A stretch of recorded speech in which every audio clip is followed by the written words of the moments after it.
in December of 2010, my first wife, Jamie, was diagnosed with multiple myeloma cancer. Now, a lot of people will confuse that for melanoma, but multiple myeloma cancer is would be in the blood cancer. She was diagnosed with that, and of course, that is a cancer. Again, it's treatable, but it's not curable.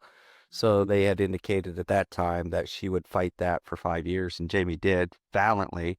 Now was on special research protocol and did a lot of different things, but then 5 years after she was diagnosed, she passed away in 2015. What do you have to navigate, especially with blended families?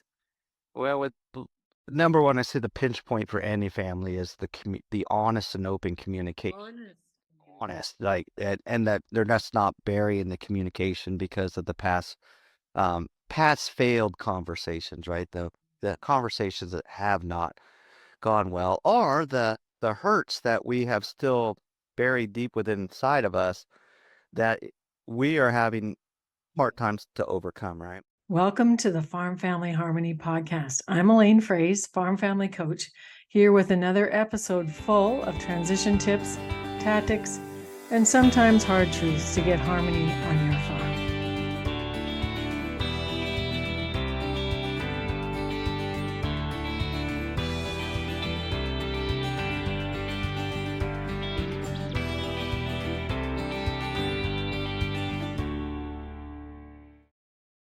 Hi there, folks. Welcome to another episode of the Farm Family Harmony podcast. It's Elaine Froese, Farm Family Coach, here for episode 48. And the title we've given this one is Navigating Blended Families in Transition. So I am really happy to introduce to you David Marrison, who is from Ohio State. In case you haven't guessed it, for those of you watching, You can see. he's in front of the big O in red. And I had the pleasure of connecting with David in person at the Eastern Ohio State Women in Agricultural Conference this past year. And just really happy, David, to hear your story. And what enthralled me about your story is you gave an announcement about the farm office. So first of all, you're a farm kid by birth. So what I got this for you on the weekend. This is my new Oh, look at the cow. Yes, I got a cow stencil that I now have in my window. And I said to my husband, it's a callback to our childhood too, because we chased a lot of cows when we were both kids and growing up in different livestock farms. But you grew up in a dairy farm. So just to help listeners get comfortable, just tell us where you started out from. Well, I was born on a dairy farm, northeast Ohio, as far northeast Ohio as you can get in the county called Ashtabula County. So we grew up on a 50 cow dairy, small grazing herd. So that's right on the Pennsylvania border. Just to the north of us is Lake Erie. 50 miles across the lake is Canada. So I feel like we speak with a little different accent when you come up to the northeast part of the state of Ohio. But I grew up on a dairy farm. It was my grandfather's farm. So that's where I learned my work ethic. That's where I didn't even know it, but that's where I was learning about farm succession, farm transition, estate planning, and just all the things that go with that. So that's where I grew up. I was on a dairy farm in northeast Ohio. And then your grandfather transitioned the dairy to your dad. Yeah, it was a little rougher transition. My dad and his brothers, of course, grew up on the farm. We talk about blended families. They were blended in a different sense with the fact that my grandma died before I was born, and my grandpa got remarried and had three boys in their 20s. My grandma Ida Mae had three girls in their 20s. So it was a blended as an adult family that came together. And so I guess right from the beginning, I think the good Lord was teaching me about to pay attention to blended families, how that interaction on the family farm could occur. So grandpa got remarried. Grandma Ida Mae was my grandma, the only grandma that I knew. And unfortunately, we lost Grandma Clara. But my dad was a school teacher, high school agriculture teacher. My my older uncle was back on the farm and they needed more labor, so my dad was instructed to come back home. and that's kind of the way it worked in the 60s. Was instructed to come back home. And then my uncle Melvin, he transitioned out of the farm. My dad stayed on the farm, milking with my grandfather. And then ultimately, when grandpa passed away, the farm went to my father. And then now, if present day, I own my grandfather's farm up in Ashtabula County. So, but we don't milk cows anymore. Those cows left in 2010 when my dad died. He was diagnosed with pancreatic cancer, and in 6 weeks was gone. So that's the year that we sold the cows. Well, and many families, that's the tragedy of illness that really shifts the transition plan way ahead of schedule, right? Way ahead of schedule.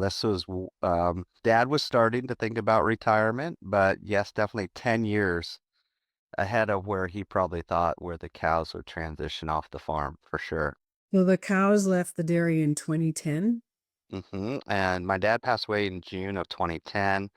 And we continued to milk the cows through August and then kept the springing heifers and the young stock until we were able to use up all the feed reserves. We're trying to clean out Yeah. get the silage out of the silos and feed out. So the cows, we milked them for 3 or 4 months. I'm trying to work a couple jobs and milk cows at the same time. So the cows left in August of 2010.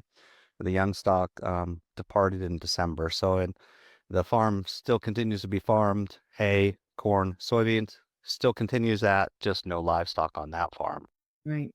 But there's more to your story, David, because that wasn't the only death you experienced in your family. Oh yeah, this was my life has I guess it's prepared me to be where that I am today.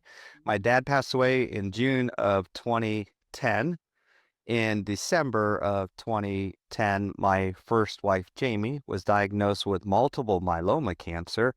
Now, a lot of people will confuse that for melanoma, but multiple myeloma cancer is would be in the blood cancer. She was diagnosed with that, and of course, that is a cancer. Again, that's not it's treatable, but it's not curable. So they had indicated at that time that she would fight that for 5 years, and Jamie did valiantly. Now was on special research protocol and did a lot of different things, but then 5 years after she was diagnosed, she passed away in 2015.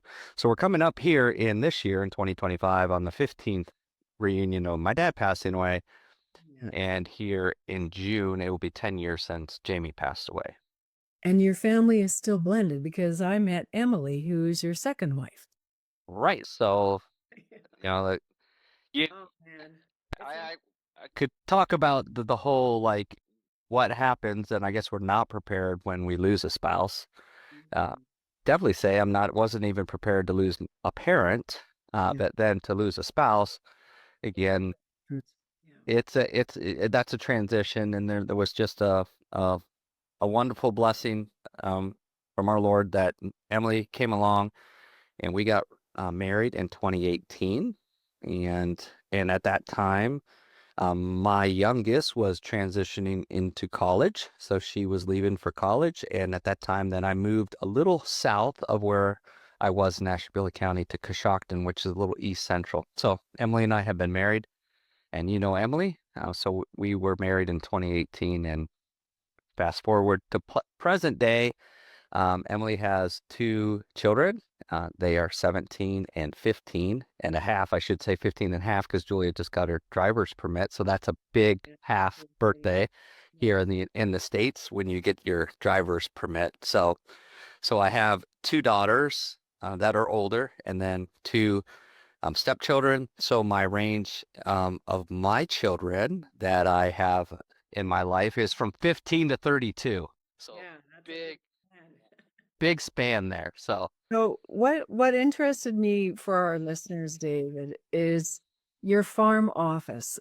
Tell us what you do for Ohio State in your role as a farm management person in what you call the farm office. Because so yeah, I think I- in terms of the lessons that you've learned, like you said, you were being prepared even as a young boy when your dad was called back to the farm. All of these things that you've learned over these many decades of being in a farm, being actively farming, loss, and then blending families together. Lots of lessons. Yeah, and I guess I never the older I get, the more I appreciate the lessons that I was being taught that I didn't even know I was being taught. I've had a wide experiences of working down in Florida for Walt Disney World. Didn't realize that was prepared me to be a teacher in Western Indiana, a transition from a community that I absolutely loved to come back home to work as a county educator. All those things mixed together just prepared me ultimately. And I spent over 22 years as a county extension educator in Right. three different counties. What a wonderful, just a wonderful career to be able to do that. But then in 2018, or well, 2018, I moved to Coshocton County. In 2022, Ohio State said we need to really emphasize farm management at a greater level. So in 2022, Ohio State University hired three field specialists in farm management to go along with some of our specialists that are at the university to work and really, really dive deeper into farm management. So I was hired as a field specialist in farm management at that time. There is three of us that were hired. We each have our specialization. My specialization, I'm the guy that talks about death and taxes, Yeah. talk about farm transitions, but also I do a lot with our OSU income tax schools as a teacher that helps talk about taxes here for farmers. We teach, I am part of a teaching team that helps teach that. So our farm office team is 9 members. We have different backgrounds, we do different things, but our farm office team is here to help farmers manage their operations, approach the risks that they overcome, whether that's crop insurance risk, whether that's farm transition risk, whether that's tax risk. We have a wonderful OSU Ag and Resource Law program where we have 4 attorneys that actually work with Ohio farmers across Ohio. It's just a tremendous part of our farm office team. So collectively, we come together as the farm office team to be able to provide education for Ohio producers. So I can see a woman walking down the road in Iowa, Indiana, Nebraska, and North Dakota and saying, hey, how do I get this kind of help in my, the Canadians who are listening to this podcast? So in Canada, we have Farm Management Canada, Hmm. has a lot of really great resources, and different provinces do still have one or two people who are farm management specialists. But how do you have resources, Dave, there in Ohio State that are online that people can access from anywhere? Sure, I mean, anybody can access all that we have now, Okay. excuse me, at farmoffice.osu.edu. All you have to just remember farm office, like you're walking into the farm office, .osu.edu. Of course, Yeah. that is for Ohio State University education. So if you go there, you can link into all of our works, our different areas. So we think you could break those into three main areas. One is Ag and Resource Law Program. The second is taxation. And then the third is our general farm management. And then it also has links to, we have the Ohio Farm Resolution Services, which is a mediation program that Okay. we were, Okay. Amazingly good. which is and what's really cool is we were one of only 8 states in the United States that didn't have a farm mediation program. And 2 years ago, Robert Moore, who's one of our attorneys and my teaching partner when it comes to our farm succession workshops, made application to the United States Department of Agriculture to be considered to receive funding for the certified mediation program, which we have 4 of us are certified mediators that are able to work with farm families, whether it's farm transition, estate planning, financial, could be labor, it could be fence line disputes, property disputes. We're able to come in and help farm families through the issues that they may be experienced on their farm. And I think what listeners need to understand is that mediators are neutral people, and Mhm. they're there to serve both parties or all the people involved and come to some common agreement and understanding. I'm also a trained mediator from way back in 2003. And I just want people to understand that mediation is an alternative dispute resolution process which is keeping you out of a lawyer's office and also much more reasonable in terms of what it would be as an investment to farm families to find resolution. But David, getting back to the lessons that you've learned, why are people, whether they're in blended families or not, why are they so hesitant to ask for help? Well, and part of that, I think, is still the stigma that we're trying to overcome. The stigma that we are tough people. I was raised. My grandpa would say, "Just pull up your bootstraps, kiddo. You'll be okay. Pick yourself up, dust yourself off, get back to work." And that's how I grew up. So, and I'm a Gen Xer. I'm on the early side of Gen Xers, but I know the baby boomers and the Gen Xers as generations. We are like, just work hard, pull up your bootstraps, don't complain, head down, work at it. So it's hard to ask for help, right? It's just not in our nature to ask for assistance because for some they would say, well, it shows that I'm not as strong as I think I am. Okay. So And we have to overcome that, right? we want to debunk that myth because mental health and wellness in agriculture is a very key thing that we all need to pay attention to. So pull yourself up by your bootstraps is not a helpful story. Mm-mm. No, that's dumb. And the beauty of what I see has transitioned here in the last 5 years, even within the scope of agriculture, that all entities, whether here in the States with Farm Bureau or with Extension, we have put a lot more resources to debunk that myth and say, no, that's not the case. And oh, by the way, here's how we can help and just try to come alongside. So in the last 5 years, I've seen a great strengthening to debunk that, like just, dust yourself off and keep going kind of mentality. So another thing you've seen in Ohio and Indiana and Iowa and Canada, all across Canada the last 5 years is the price of land continues to rise and conflict is alive and well in farm families. So what is your language, David, or your approach to get folks to the table to even start having conversations? For us, we use more for here in the state of Ohio as we go through our farm succession transition programs. We use what we call an appreciative inquiry Oh, kind good. of slant. So and you're well aware of appreciative inquiry. So we to get people to the table, a lot of times here we are just as it is where you are, we are so deep in our family tradition to the land that we are part of. That legacy part of who we are as farmers is so, so important. That's our fabric, that's who we are. So in our approach, we like to plan for the future. That's what we're there to help. We're helping you plan for the future.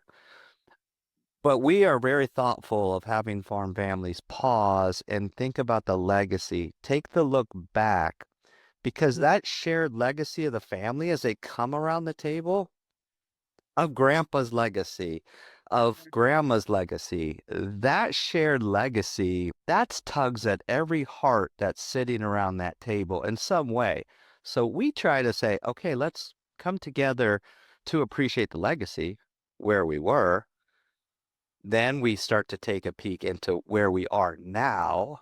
And then that sets the stage for the future conversation. But it's so easy to say, okay, well, we got a plan. We gotta rush into this. Where we always are very thoughtful to think about the past first. I know some like LLC meetings will get wonky when family members are all around the table with their interest in Yeah. sometimes just for those family business meetings, it's great to just pull out the family album or a journal or something that goes back to legacy that immediately takes you back to why you're actually there. It's because of the blood, sweat, tears of those generations that were In our before us, case, right? in our case, it would be finding the yellow scribbler because Ah. Wes and I have been married now by the time this airs, 44 years. Our anniversary is Independence Day on July 4th. And so thank you for that, for all the fireworks from the South. You're welcome. But when we were first married, we literally had a little yellow Hilroy scribbler like you'd use in kindergarten. And that's how we kept track of all our loans and payments and things. And We were digging in it not long ago to kinda look at where we came from kind of thing, and that would be one of those artifacts that would be really interesting, and also to say, that was then in 1981 when we joined together versus this is now in 2025. So I really like the approach of with appreciative inquiry, what kind of questions do you ask typically at the beginning then? So in our first couple questions that we'll ask is, when I meet with them or this family meets together, tell me about the history.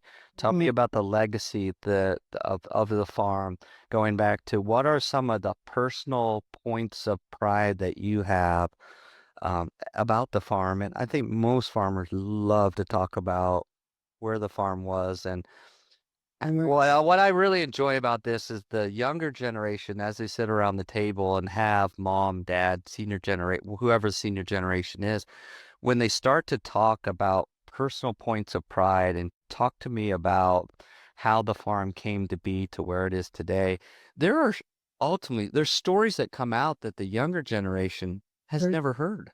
no. I was meeting with a family last week. It was a precious time because we were sitting around. They had two sons and their wives, the daughter and her husband, mom and dad. And mom and dad were really thoughtful, wrote up a whole farm history for me so that we could get to the deeper conversations quicker. And as we reviewed that document, I heard the daughter say, "Wow, there's things in here that I didn't even know." And she's 40 years old.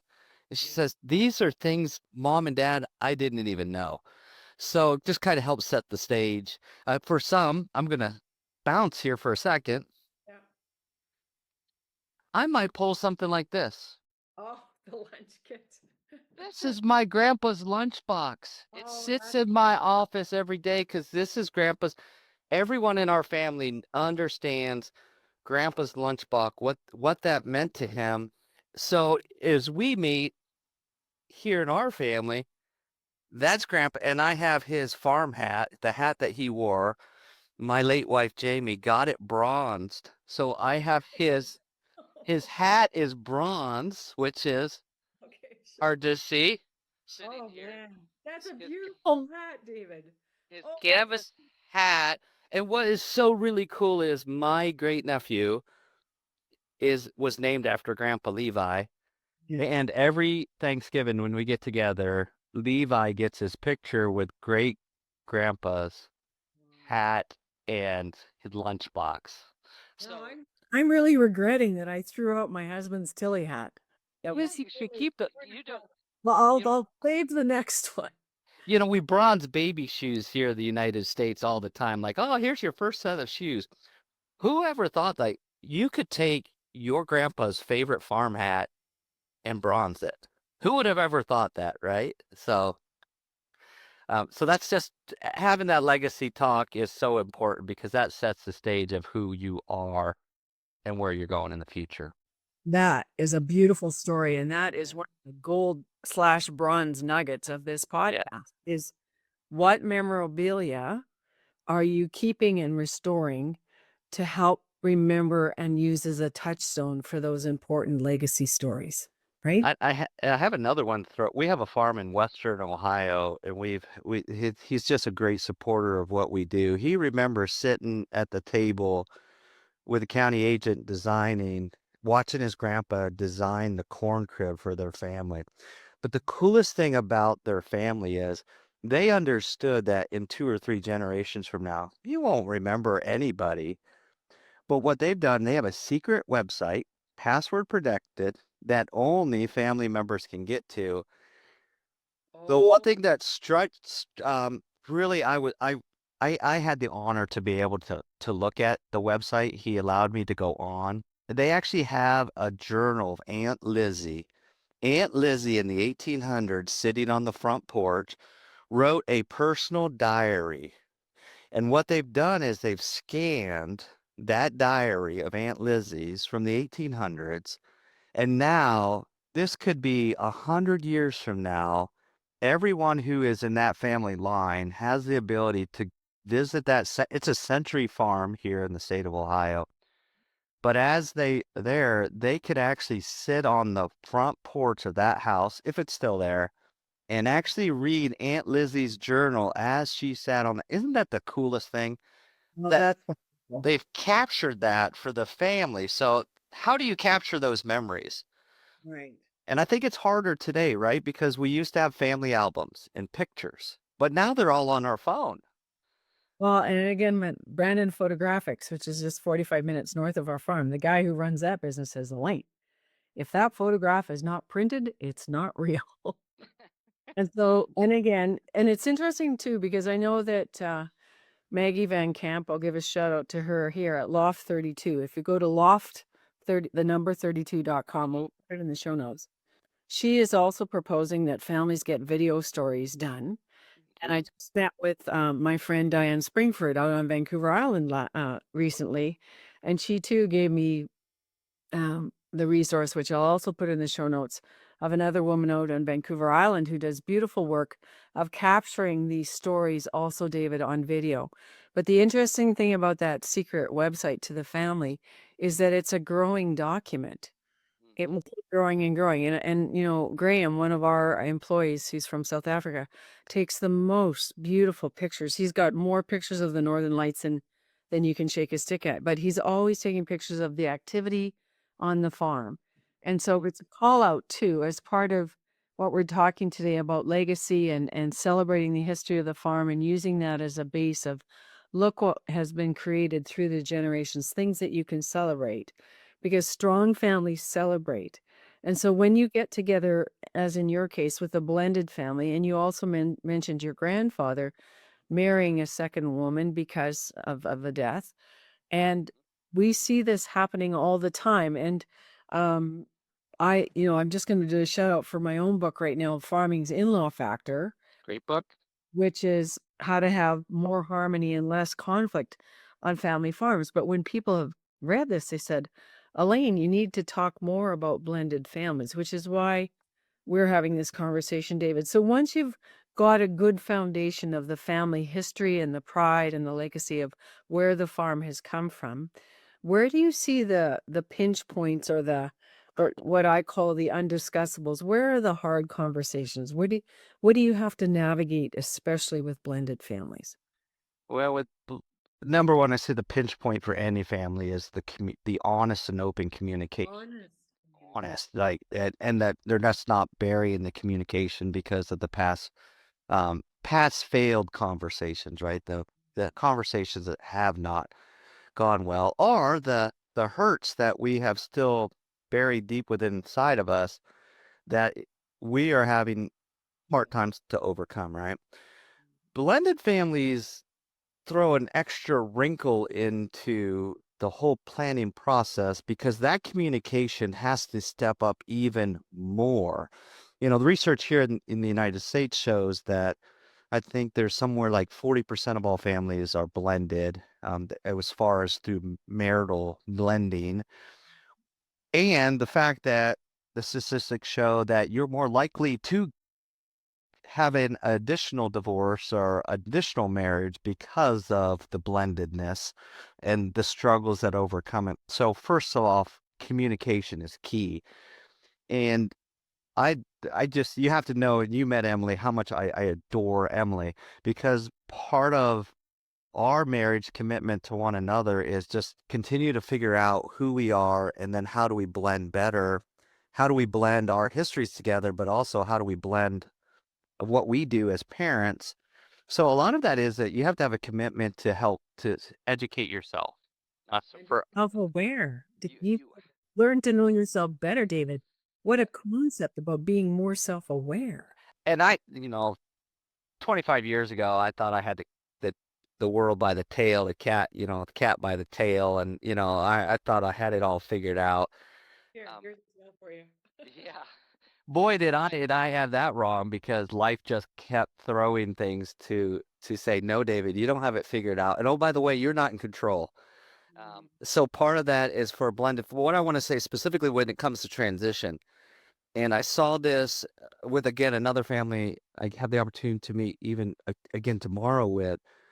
One of the things I that communication of what happens to the estate and the farm estate when those marriages come together, the communication prior to the marriage happening, you I don't did I even say that my grandpa had a prenuptial agreement? With Wow. Which so is this is back in the exactly. '60s, right? You're He's thinking well ahead of his time. well, and here's the thing is I thought it was family, like, this is the family legend that grandpa and grandma had a prenup, that grandpa made grandma Ida Mae sign a prenup. Well, here's what when you go through somebody's house, and I have grandpa's house, and I was going through a box one day. I'm out at I'm getting rid of stuff, and it would have been so easy to pick up the whole box and just throw it away. But I said, "No, I know my dad well enough that he hid money so he could buy Christmas gifts for my mom. So maybe my grandpa's the same way. Maybe he had some money. I'd be lucky." Well, wouldn't you know it, as I'm going through this box, I found the original maps, the tile maps for the drainage for the farm. But secondly, what I found was my grandpa's prenuptial agreement. Even more shocking, right with that is grandma's prenuptial agreement that she made my grandfather sign. So they were wise enough in the 60s to know that three daughters, three sons coming together, that they wanted to protect the legacy and the assets that was coming to them come in their family line going forward. Brilliant. My grandpa didn't talk about any of this stuff. He didn't even tell my dad what was in his will or his other. My dad had no clue. My uncles had no clue. But here is a man so smart, and Grandma Ida Mae so smart. They had a prenuptial agreement all in place to take And care of so that. that's why when you were telling your story, I thought, interesting. Teacher dad, your father gets called back to farm, and the farm then comes down his line because he's the one who came back and your other uncles left. And so very, very interesting. And so what did you do with those documents, David? I'm curious. What did you do? I I have them here, so I need to put them in my grandfather's lunchbox is what I need to do. But I have them. I and I would say that probably even my step cousins, who they're not my step cousins, they're my cousins. Yeah. I don't think they even know that Grandma Ida Mae had a prenuptial agreement. So I was Right. just telling Emily the other day is like I really need to Give it to him. share that with them about how incredibly brilliant and smart Good thinking. they because the cousins groups, we've had a lot of um stress and tension in our family because of the way my grandfather's transition went to my dad. Yeah, and I was wondering about that. Um Such tension that my uncles haven't really spoken to each other since 1995. The cool thing is that you as a generation can choose to shut down the dysfunctionality. You can choose to overcome dysfunctionality that might have occurred in your in the generation before you. You have that choice. Now, most of us, unfortunately, will just allow the dysfunctionality to continue. And sometimes I feel like when I'm teaching, I'm preaching to the choir, which is preaching to David, saying, David, there's still things that you need to do To to reach out. fix the dysfunctionality, even within current present day items.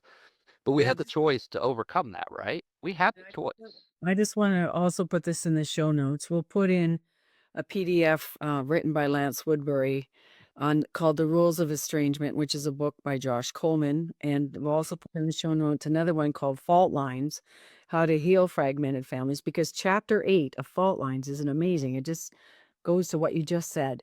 You can choose to be a reconciler. So in that book is a story of a young girl, let's call her 13. She hears her uncle and her dad fighting in the kitchen. Her cousins and she are playing Scrabble or something in the living room, and she goes into the kitchen and she says, "Look, you two, I don't know what you're fighting about, but let's be very clear here. You need to fix this because my cousins and we're going to stay cousins. So you need to get this resolved." And so it's a very poignant story, David. And again, you are experiencing this. I'm experiencing this also in my family of origin based on the succession transition.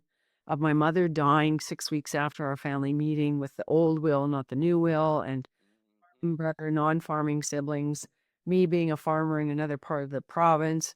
And people often ask me, Elaine, why do you do the work you do?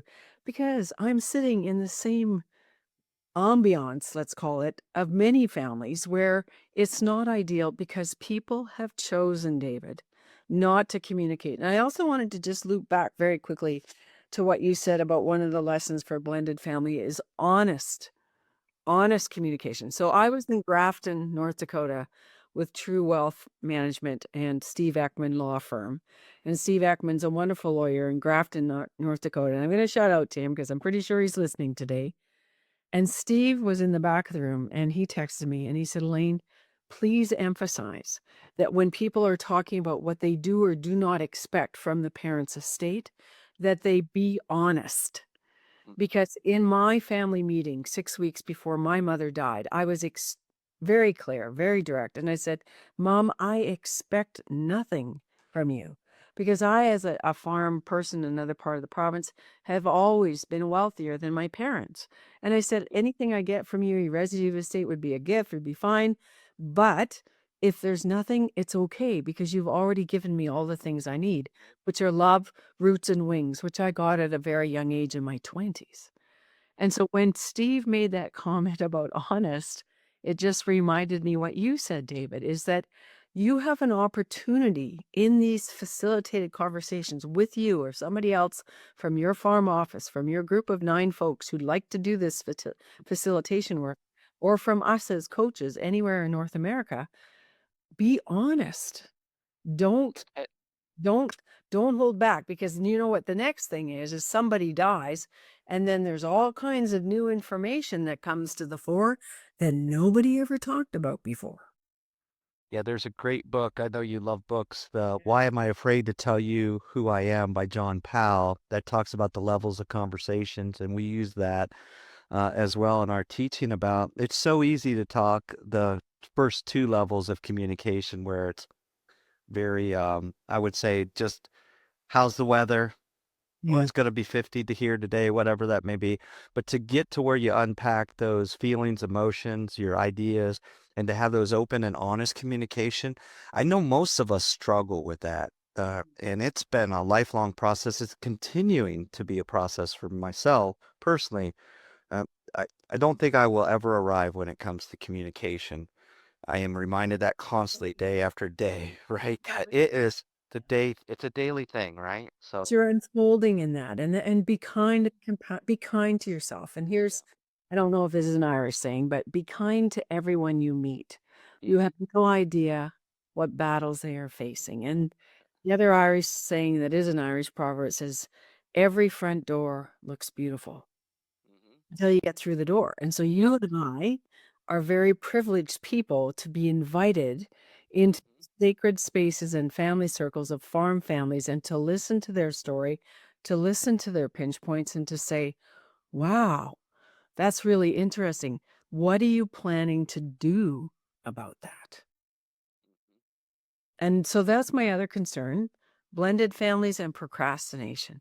Why, and not only blended families, but why are agricultural families still in the mindset about, oh, we'll get it done after seeding, oh, we'll get it done after harvest, oh, we'll get it done after Thanksgiving, oh no, we'll do it after Christmas. And a whole year goes by and nothing has changed. it gets kicked to the can until life slaps you in the face and says, "Here you go. You got to do this." Like for our family, you have 6 weeks to, and then as you know, that as you're going through a traumatic, stressful experience, the ability to function in that is harder because of just the stress that the situation is, uh, Wrong. the trauma that's caused. I heard someone that I have never looked into a pot of boiling water, but I heard someone say the other day is that, yeah, if you look in a pot of boiling water, you really can't see your reflection. However, if that water is nice and still and it's not boiling, you can see your reflection. So it's so much easier to have these conversations when the water's not boiling Yes. and it's just calm and it's in the pan and you get to work through those. because I know with blended families, one of the biggest concerns that we have here in the States is, okay, mom passed away, dad is remarried. And I was in this situation the other day, and it was like, and dad looks at his daughter and says, "Oh yeah, I'm leaving my entire part of this farm to my, this would be his his third wife. Yes, I So have. I'm gonna leave it all to her." And I think the daughter almost fainted. Yes. This is a daughter who wants to take over the farm and say, "So you're leaving your portion of this farm to," and of course it's his decision, but what's the goals for the farm? But it's his third wife he's leaving it to. And you're like, well, how does that change the legacy trajectory of the farm in the future? And are we having those conversations? And we're like that, my mom was a widow, and she could have remarried. She has never. So, but would that be a stressor for me? Absolutely. Absolutely. And the other thing is my good adopted mother named Frances Stobie Sawatsky married a man, and she was wife number 3. But they too, like your grandfather, had prenuptial, or what we call now in Canada, interspousal agreements, because she was coming with a farm, and he was coming with a farm, so they were joining together 2 farms. And yes, and tons of, successors and all that kind of good stuff too. So my curiosity for that young woman in agriculture whose now hope is deferred. And we all know biblically from Proverbs that hope deferred makes the heart sick. She almost fainted because she was heartsick. And so she's now thinking, okay, I'm 33 years old. I thought I had put my 11 best years into this equity Mhm, building, and the successor effect takes place for my dad because I'm here, dad's been able to keep farming, and mhm, now this? So mhm. what was your next question? Um, that is to be continued. Okay. That this is present day, present tense in this family. Yeah. So this is a conversation that has a lot, like an onion. It has a lot of onions Yeah. because not only is this situation, but there's also other members of the family in That father's generation that are part of the yeah. equation too. Well, and So, that makes it, and again, part of the blended, excuse me, is you have this man married to his third wife, farming with his daughter, and then are you insinuating there's likely a brother or another sibling to the dad, right? That is why that is why I am such a strong proponent of transferring assets with a warm hand, not a mhm, cold one, cold hand. because then there's no argument, and also there's a share structure in place. There's shares of a company or an LLC or Mhm, whatever entity you're creating that makes it very clear that this is the business side of the family dynamic, and mom and dad as a marriage and a couple are over here, unless here. of course mom has active shareholder participation in said company, right? Yeah. The other From yeah, the other thing another powerful question that I would ask as a coach in this case situation is, why are you still here? mhm, Because that to me starts planting the seed of what is your power of influence, like on a scale of 1 to 10, which is the work of Michael Pantalon, who wrote the book Instant Influence. I would say to the young woman, on a scale of 1 to 10, how hopeful are you that you can work this out so that you can get certainty in this business? And if she says 2, I'd say, why didn't you pick a lower number? And then she would explain her angst. mhm. But do you think the father had ever imagined what angst he is creating for the people who are actually creating wealth? No, probably not. When I'm always also shocked on also as a deeper another sidelight on this is the amount of brothers, and because in this generation who are at the age of being able to exit out, primarily are brothers, the amount of brothers that don't even know what's in the separation agreement, number one, what did they sign Oh, back there's a big 30 years? yeah. And then secondly, they have never talked to their brother about their transition plan. Yeah. And So three brothers farmed together. Have they talked about what is that transition plan? and how does that look going forward, and how does my plan impact your plan, and vice versa, to be able to, because these are pieces in a puzzle that we're putting And down. and Dave, I love the fact that you were an extension educator for so long and have now morphed into the university system. I was an extension educator as well. That's how I started my home ec career way back in 1978, 22-year-old graduate. And the way we're wired as extension people is we see a problem, so we can define the issue. Then we want to gather options to create solutions. But ultimately, you have to pick or choose which options are the most workable, which is the execution of the plan. And I think that's kind of why I like you so much and so quickly is because I think our brains are trained to have very strategic thinking. And people have often said to me, Elaine, you're very firm, but you're very kind. And let me be firm to the audience right now. If you are listening to this and your uncles are farming together with your dad, you need to have them listen to this podcast because every farm person, male or female, cannot assume what their sibling is wanting to do for their future. You also mentioned what you called an exit agreement or whatever. We call them unanimous shareholder agreements. Many farmers sign those things, David, and they don't really understand what they just signed. Yep. And so you need to pull that thing out, pay the lawyer, get somebody to explain to you, a farm management specialist like you could do it, your tax people could do it, anybody who has an understanding of shareholder agreements. But then you'll find out, look, it's much better if we all make decisions with a warm hand, not a cold one. So let's start at the top. And starting at the top in blended family means that young woman is going to have to get her uncles and her dad's brothers involved in this conversation as well. Because the other thing that happens, I've written so much on brothers, and I remember sitting with a group of wonderful 30 top men from Western Canada in the Ritz-Carlton in Palm Springs, California. It was an incentive trip. And here's Elaine Froese with her bowl going around this circle, David. Yeah. It took over 60 minutes to pass the bowl. Wow. Elaine and I have a brother. Elaine and I have a brother. Elaine and I felt like I was being just flooded with this article, which I later wrote called, I think I called it "And I Have a Brother," because it's not only the hard part about blended families with your new spouse, David, is you're also dragging, and not dragging, but inviting into the conversation your business partner, who happens to also be your sibling, brother or sister. Yep. Hmm. And again, you can't push that back. You can't say, "Oh, I can't deal with it."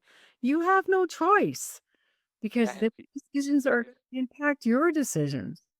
And if you think back to the legacy, that legacy doesn't continue if you don't communicate about where you go to the future. So, hmm I heard a farmer the other day say, and I have an appointment with them, and this is a whole different situation. And I said, well, if it rains, I know we're hitting planting season here quickly. I said, I'm flexible. We can adjust on our meeting time. And he said, no, David, this is not flexible. Um, I don't care if it's the best planting day of the year. This that we're talking about the future is more important than me being in the field that day. So And we make you that could man book, a you poster could book, child. yeah. Let's make that man a poster child. I when he said it, I almost fell out of my chair Yeah. to hear him say, no, we have not done a good enough job planning for the future. And now it's time that we do that. We And need to do again, this. as you know, with pancreatic cancer with your grandfather and another form of cancer with your first wife, David, there is no someday on your Mm-mm. count. It's not No, coming. Right, right. Yep. and that I think also speaks to the bootstraps comment you made earlier. We have certain stories in agriculture that we've been telling ourselves for decades that are no longer serving us. And Hmm. someday we'll get around to this is no longer serving you. And again, carving out, I work with a group called 337.ca, and they just need 4 hours to get you into a kickstart of asking you um certain questions about your business plan and your legacy and your strategy, and they can get a lot of good work done in 4 hours. So that's a block of time. And even in our membership group where we do our group coaching all through July and June and August and September, I have people showing up from their combines or from their planters or from Hmm. just because you're putting on or planting corn or soybeans or whatever you're doing in May, good on you. Doesn't mean you're not on auto steer and you can't pick up the phone and have a really good conversation with one of your advisors. Right. Because, Correct. but you have told yourself the story. Leave me alone. I don't have time. No, you have chosen not to make this a priority. Correct. Yep. Can I show you a visual that Yeah. I try to, I'm a visual person. I learned Fine, that's why I love it. visualization. Yeah. Well, you have your cow. I got Perry the possum. Oh, So you that's see, okay. And he is a and you- tail. and he has that tail. He's the cutest little guy ever. He's my little possum that I take, if you can see it in my. I can. He's your talking stick. So literally, Perry the possum is like I said, like if you play dead, like part of this getting the next generation ready. Think of a possum, they play dead. The beauty of playing dead is you get to see if the next generation's ready. So we said when you think you have them trained up, ready to roll, play dead for a couple weeks. Take those vacations, and then come back, and then you're able to share with the next generation. Okay, how did it go? What are some things you're concerned about? How can we make you? Because ultimately, if we're thinking about the legacy of the farm, we want to train up a Good. manager who is far better than we ever were. And be okay with that, And Dave. be okay because pride breaks into this, right? And be okay with that. You know what? Part of what my legacy is how well I train that next person or persons to step up and then give them the game plan that they're going to repeat this again to the next instead of repeating the cycle of dysfunctionality, right? So how do we repeat the cycle of functionality? How do we do this? Great chance to be that person that shows that. And Well, and that's also the fact when you're playing dead as a possum or going away from the farm for 2 weeks or whatever, you can also play that all year round by doing what Dick Whitman calls stepping back without stepping away. So you're not disappearing from the farm, right. but you're allowing more collaborative decision making. I also like to call it a learning plan. Hey, bud, you're the next gen on this farm. What's your learning plan for this year? What do you need to find out more that you don't know? And our son and my husband, I really appreciate how they work together. They do really good strategic marketing, David, because they use marketing advisors. And they don't complain about what the markets are doing because they have a plan. Right, and same with the guy who's in our shop doing the machinery. He has a giant whiteboard, and I can look on that whiteboard and I can tell you the last time the oil was changed on any one of our tractors that needed an oil. Like there's different systems that everybody, if they're in alignment with how they're wired and what they love to do, they're gonna make it a beautiful thing. So let them do. Hmm. But then the question is, when this blended person shows up, new wife on the farm or new daughter-in-law on the farm, then what is her role going to be? And is she invited to have a voice? And that's another point I would like to make about blended families is everyone in that blended family circle needs to have a voice at the table. And it might not be I have my rings here. It might not be on the family circle. So I like to use the red one for the family circle. It might not be in the management circle, but it might be in the ownership circle. So, also, I think being clear in your family dynamic, are you in the family circle only, or do you also have a role on the farm? And just getting really good role clarity, and that as we get older and as we age, our roles are going to shift. And it's okay. It doesn't mean you're being pushed and shoved away. And I also what's your take, and we'll have to wrap soon. We could talk for a long, long time, but what's your take on financial transparency with blended families, David? Because money and the wealth and the net worth and the balance sheet of the farm, I have farm clients who say, Elaine, I don't want people to know what this place is worth. And I go, well, Charlie, not sure that's such a good idea because And they will know someday.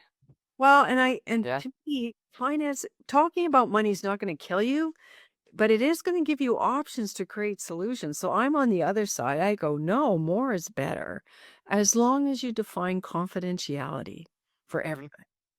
Yeah, and some of that as you go through blended of course, every family's different. We've said that up front. So, of course, the plan on how that happens with the transparency. Man, I would love if every family, multi-generation that's on the farm had that transparency. I'm wise enough to know that that doesn't happen. But that's one of our goals is as we continue to advocate for how do we become better managers, especially when it's blended situations, to have that transparency to where we talk. And because even with blended families, you're bringing maybe in someone that is a spouse that has no background, and this is happening a lot, has no background in agriculture. Doesn't understand. If I knew as that spouse that there is a $2 to $3 million just operating line that is out there on the farm, it might allow me to communicate better, to know about there are stressors within the financial side. And as we talk about that, we will understand the picture better. And I love when outsiders come in because I would say outsiders can give you a perspective into your operation that you may never have, because you may be clouded. We've always done it this way kind of syndrome, but those outside folks, and that could be from the blended aspect of this, may have some observations that are Fresh eyes. game changers, right?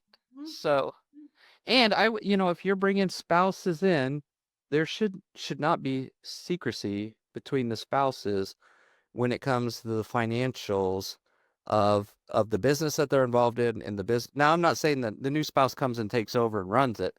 It's just there needs to be a level of transparency, and then have a plan in place to be able, as a management team, how do you have a plan in place to be able to share that?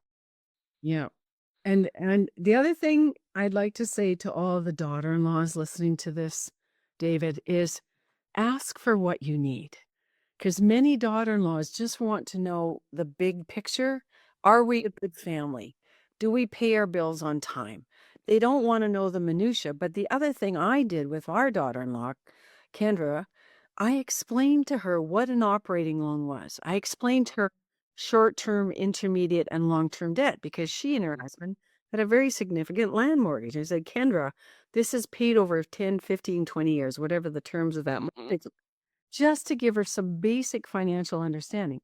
The other thing is that these in-laws and these people who are blended who come in, like you say, have a totally different perspective. So they can ask really good questions. And if those questions are asked in a tone of curiosity and not judgment, it can be an amazing learning opportunity for everybody. Everybody. And then everybody feels validated and heard because everybody has a voice at that communication table when you're talking about the management plan, the operation of a farm, or when you're talking about what the strategic legacy plan might be. But David, we have also now in this next younger generation a culture where it's kind of what I call emotional blackmail. If you don't get off that sprayer by 5 o'clock on Friday and come to the lake with us, then you're going to have some issues. And I'm thinking, get off the sprayer and explain to that spouse that getting the crop protection done in time could be the difference in income and weed control of $50,000. Oh, and by the way, we'll take 10% of that 50 grand and have a really nice family holiday in December. But you have to understand what's the risk here. And so the other question I had is, we don't have a whole lot of time now, but what's the biggest risk in farm transition that you teach about? That's a great question, Elaine. The biggest risk, as far as the the biggest risk for us is the failure of that business going forward in the next generation because of lack of planning for that. That the the tools that they need, whether that's financially or production wise, marketing wise, the training up of the next generation in today's economy, which is completely different than it has been, that you've adequately trained that next generation up to lead. Because one thing I have noticed, and I have no data behind this, Yes. the resiliency of the younger generations is yet to be determined. Like, how are they going to react to those? We have been in a period, especially here in the States, a period of high income, high lucrative, good balance sheets, good equity. And now we're moving into a time where I was a youth in the early 80s, where we have input prices, interest rates that are controlling lower margins. And now we're trying to navigate through those lower margins. How do we do that? How do we hit that face on? How are we resilient? So how can you build the resiliency in that next generation that you're training, and not say just pull up your bootstraps? No, we're Mm. giving them the actual tools that they need to be resilient no matter what challenge comes their way, to make them more successful. So that we've, as farmers, love to work, but do we love to teach the next generation? Well, and some people will say they don't want to, David, which is why peer networks are so important. I know ranchers listen to this have ranching for profit. The young agrarians and have lovely mentorship programs. Terry Becker from Bax Wealth Management has peer networks. Rob Syke has also Power Farm Group. So I have lots of friends and colleagues over the years that have seen the value of peer networking. I'm gonna give another shout out to Dick Whitman and his farm management monitor as well. That's accessible to everyone at whitmanconsulting.com. And we can go to the farm office, and I'll just shout it out again. It's farmoffice.osu.edu.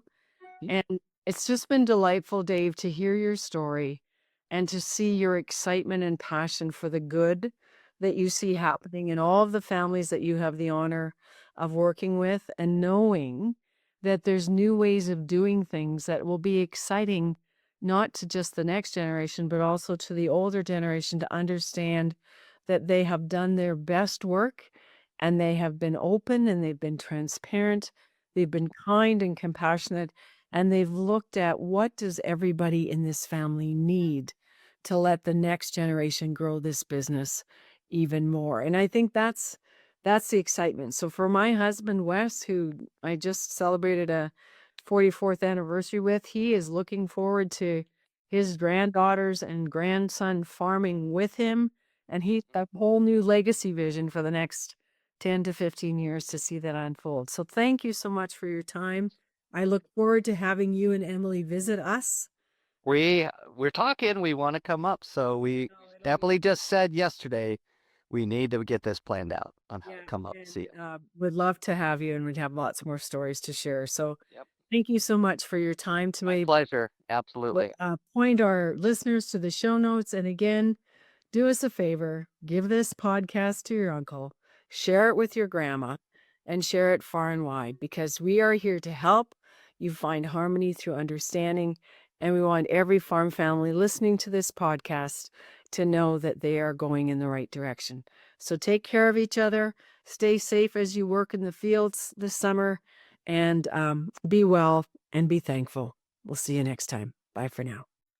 Hey, farm families, are tough conversations about transition keeping you up at night? I'm Elaine Froese, Farm Family Coach. My Farm Family Transition membership will give you monthly tools, coaching, and real life support to finally move your farm transition forward with less stress and a whole lot more clarity.